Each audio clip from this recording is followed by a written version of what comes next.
Ernakulam Palarivattom police സ്റ്റേഷനിൽ നടന്ന വ്യത്യസ്തമായിട്ടുള്ള ഒരു തട്ടിപ്പിനെ കുറിച്ചുള്ള വാർത്തയാണ് ഇനി പോലീസ് പെട്രോൾ. സ്പായിൽ പോയ വിവരം ഭാര്യയോട് പറയുമെന്ന് ഭീഷണിപ്പെടുത്തി സഹപ്രവർത്തകനായ CPOയിൽ നിന്ന് SI 4 ലക്ഷം രൂപ തട്ടിയത്. പാലാരിവട്ടം സ്റ്റേഷനിലെ SI KK ബിജുവാണ് സംഭവത്തിലെ വില്ലൻ. CPO സ്പായിൽ വന്നുപോയതിനു പിന്നാലെ മാല നഷ്ടമായെന്ന ജീവനക്കാരിയുടെ പരാതിയാണ് ബിജു ആയുധമാക്കിയത്. സ്പായിലെ യുവതിയടക്കം 3 പേർ കേസിൽ പ്രതികളാണ്.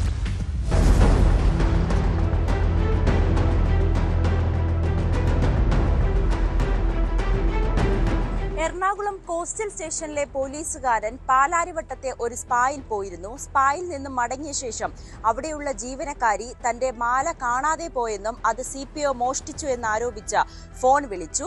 തുടർന്ന് ജീവനക്കാരി പരാതി നൽകുകയും ചെയ്തു. ഈ വിഷയത്തിൽ ഇടനിലക്കാരനായി പാലാരിവട്ടം സ്റ്റേഷനിലെ SI ബിജു ഇടപെടുകയായിരുന്നു. അവർ ചോദിക്കുന്ന പണം നൽകണമെന്നും വീട്ടിലറിഞ്ഞാൽ പ്രശ്നമുണ്ടാകുമെന്നും SI ബിജു CPOയോട് പറഞ്ഞു. തുടർന്ന് CPOയിൽ നിന്നും 4 ലക്ഷം രൂപയാണ് യുവതിയും SIയും ചേർന്ന് തട്ടിയെടുത്തത്. SIയുടെ നടപടിയിൽ സംശയം തോന്നിയ CPO നടത്തിയ അന്വേഷണത്തിൽ മുൻപും ബിജു ഇത്തരത്തിൽ ഇടപെടൽ നടത്തിയെന്ന് മനസ്സിലായി. താൻ കബളിപ്പിക്കപ്പെട്ടു എന്ന് മനസ്സിലായതോടെ CPO പാലാരിവട്ടം പോലീസിന് പരാതി നൽകുകയായിരുന്നു. തുടർന്ന് നടത്തിയ അന്വേഷണത്തിൽ വസ്തുതയുണ്ടെന്നും പോലീസ് കണ്ടെത്തി.